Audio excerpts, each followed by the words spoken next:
Ooh, a little bonus video from me this week. How did you get so lucky to get such a thing? I want to make a quick video about something this week that I think a lot of my viewers would be interested in, and that is a tiny little flash that is actually good. This is the Godox IT30 Pro. I have specifically right here the F version for Fujifilm, but I also got the Nikon version, which I'll talk about in a little bit. This is an unbelievably small and compact little flash, and it can just go right on top of your camera. It can also go off of your camera, but more on that a little bit later. What's up? My name is Walter. I'm a photographer and commercial filmmaker based in the southeastern United States, and on this channel, I'm all about trying to put the fun back into professional photography. So if that's something that makes you go, ooh, then subscribe for more crap from me. Also, I'm out of the usual setup in this video because I felt like I was getting to be like Ice Cube in War of the Worlds, where I just never get up from my stupid little office chair. So I'm standing up in this one, and I'm not scripted either. So we're off the cuff, baby. So Godox reached out a few weeks ago and asked if I wanted to try out the IT30 Pro. And they offered to do kind of like a sponsored collaboration with me, to where not only would they send me the flash, but they'd also pay me to make, like, you know, a good but also honest review about it. They specifically mentioned, we want you to be honest, you know, talk about little quirks that it has, like things that you might not like as much. And I've gotten a lot of emails and requests from other brands and companies to do sponsored videos for me or say nice things about their gear so that they send me free stuff. And I've said no to, or just straight up ignored a lot of them, because I'm never going to take something on this channel with a collaboration with a company that has services or products that don't align with me or my values, or that I think wouldn't be a good value for the things I talk about on this channel.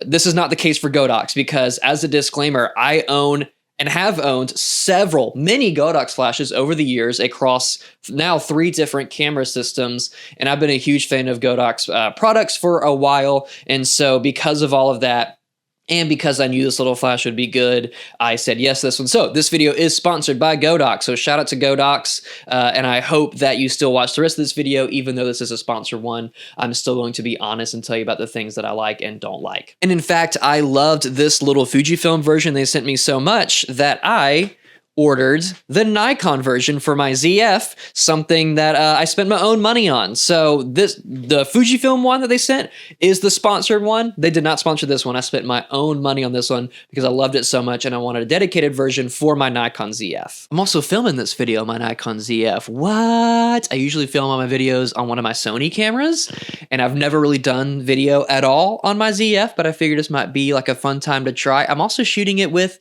the Sony 28mm f2 adapted, and it's keeping up really well, I think. To put it as plainly as possible, the IT30 Pro solves a few key problems that I have with almost any other flash that I use. The first one is obviously the size. I have the Godox 8200, which is not a speedlight. It's not one you can put on top of your camera. It's obviously meant for off-camera flash in a studio or something like that, and that's a great, super powerful flash. But then I also have the V1, both for Sony and Fujifilm, and then I have a couple of their smaller speedlights. All of those flashes are great, but they're big and heavy, and especially on a camera like the Nikon ZF, where it doesn't have like a dedicated grip that to hold onto, as soon as you put anything on top of that camera, it immediately becomes top heavy, no matter what other lens or anything you have on it without a good grip. So that's why I love this IT30 Pro so much, because it just slots right on top of the ZF and makes it so comfortable and easy to use, to the point where I can just put it on at the beginning of a day, like a wedding or something. And even if I'm not using it for a good chunk of the day and only start using it at the reception or for a few random things throughout, it can stay on my camera all day because it's so light and small.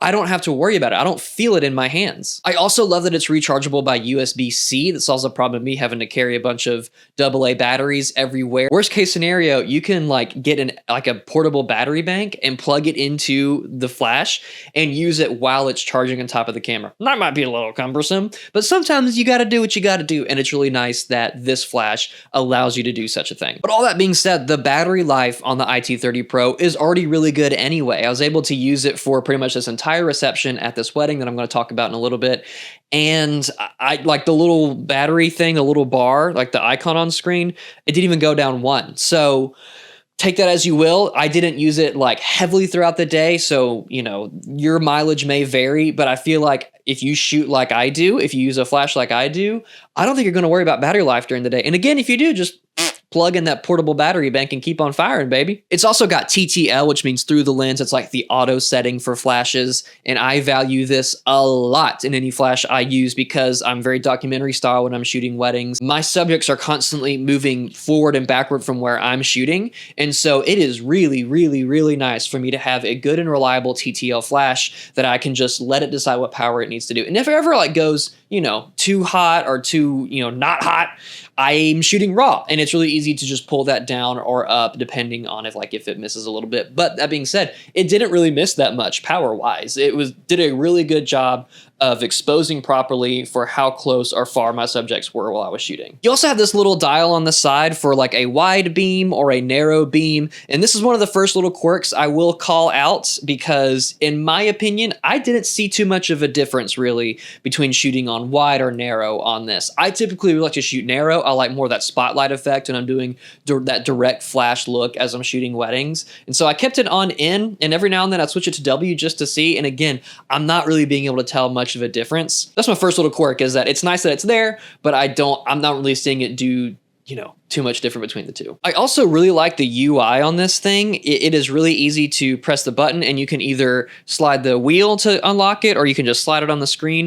And it's got this very nice colorful display where you have all of your settings available to you right there. It's touchscreen, so you can swipe down to change your settings and go through your menus. It is just very intuitive to use. I also absolutely love, I can't stress this enough, but the fact that you don't have to screw this on and off of a hot shoe on a camera. It has this little button on the side with a lock on it, and it slides onto the camera without you having to press it at all. And when it's time for you to take it off the camera, you just press that button and hold it down, slide it right off. It's super fast and easy. And when it's on, it's on. This is not coming off until you hold down that lock button. So it felt very secure. I never worried about it like flying off or getting loose or anything. It can also act as a trigger to operate other off-camera Godox flashes that you might be using. I think that is a really cool feature. It's not one that I have used yet because I don't do a ton of off-camera flash. So it's all well and good to talk about the specs of this flash. But what is it like to actually use this flash, especially at something like a wedding reception, which in my opinion is like the perfect atmosphere to really put this thing through its paces. At this wedding reception, I brought along my Voigtlander 40mm 1.2 that I like to adapt onto my GFX. That's the widest lens that I have for the GFX system right now. In full frame terms, it's close to like a 31mm. I typically like to go a little bit wider, but I was like, hey, I love doing different things all the time. I love experimenting. So let's go ahead and just try out this tiny little flash with the Voigtlander 40mm on the GFX. Such a weird combo that I feel like nobody else has tried yet. So I was like, let me be the first. Let me be a trailblazer here, okay? So I popped it on for the reception. I was just very pleased with how it performed. And I first started using it at the cake cutting because I needed a little bit of fill flash. It was very heavily backlit from where the windows were and where I was shooting and the couple was standing. So I used it just directly on camera, right on top of the hot shoe. And then by the time the sun was going down and the dancing was getting going, that's when I was really popping off this flash and just firing it off on the GFX. The main thing I was really, really impressed about was how quickly it was, not reloading, what's the word I'm looking for? Recharging. I was really impressed with how quickly it was recharging between shots, because typically on smaller flashes like this, that's gonna be the main thing that gets in your way, especially something like a wedding reception where you're firing off shots really quickly for dancing, right? But it handled itself really well, and I got all the photos that I felt like I needed to get. And then out of curiosity, while I was shooting this reception, I was like, I wonder how this Fujifilm version of this flash would do on my Nikon ZF. I know it wasn't made for the Nikon Z cameras, but let me just see. Popped it on. Hey, it worked really well. I was really, really happy about that. Really happy with the images I got out of that. And I liked it so much that I straight up ordered the Nikon version to have the best experience I possibly can using this flash on my Nikon ZF. This is the first flash I now own for the Nikon system. I'm really excited to get to use it more. I've got a couple more weddings coming up before the end of the year and some other stuff that I think I could use it well for. And so I'm really happy and excited to try this out on the Nikon. Again, bought that with my own money. Godox didn't send me that one. I'm just a big fan of their products, and I'm really happy with how it performed when I really needed it to. To sum it all up, I can highly recommend the Godox IT30 Pro for whatever type of camera you're using, because they make it for Nikon, Sony, Fujifilm, Canon, Olympus for the 12 people who still shoot Olympus cameras, and I believe Panasonic as well. And you can get all those from the link in the description, which you can follow there to, again, get it for whatever amount you're looking for. And regardless of my relationship with Godox, I would still heavily recommend this little flash to anybody who's looking for such a thing for their camera. Maybe you have a small Fujifilm setup like an XS20 and XM5 or something, and you want a good flash to go with it, but nothing too big because those are very small camera packages. Man, dude, get the Godox IT30 Pro. It's gonna go really well with those types of cameras. Even if you have a big camera like me, the GFX, like, hey, I'm testament to it. It works really well on that too. So I would highly recommend this flash, again, regardless of if I had a relationship with Godox or not.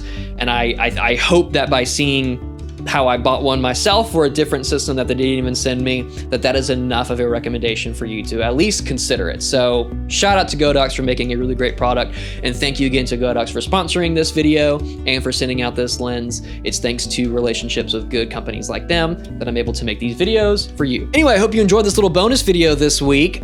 How fun. If you made it to the end, I really appreciate the support. You can like and subscribe this video, both things that tell the algorithm this is a video that more people should watch. You can also leave a comment if you want to keep the conversation going. Tell me, do you have this flash? Do you like it? Do you not like it? What are things you do like and don't like about it? Because I'd like to hear about those things. And I'm sure Godox would too. I know they're always trying to improve, and they have made great strides in the past several years in this space. And I'm just excited to see what else they come out with in the future. And if you want to support me even further, you can follow me on Instagram and DM me there and to keep the conversation going. I'm an open book. I like to talk to anybody about anything. So ask me about my life, my work, whatever. I don't care. I'll tell you about it. You can also buy my Fujifilm preset pack if you like the colors that I showed in my photos in this video, and they'll give you a good starting point if you'd like to, and I appreciate that support there as well. If you don't want to do any of that, that's totally fine, because I will see you in the algorithm in 6 months.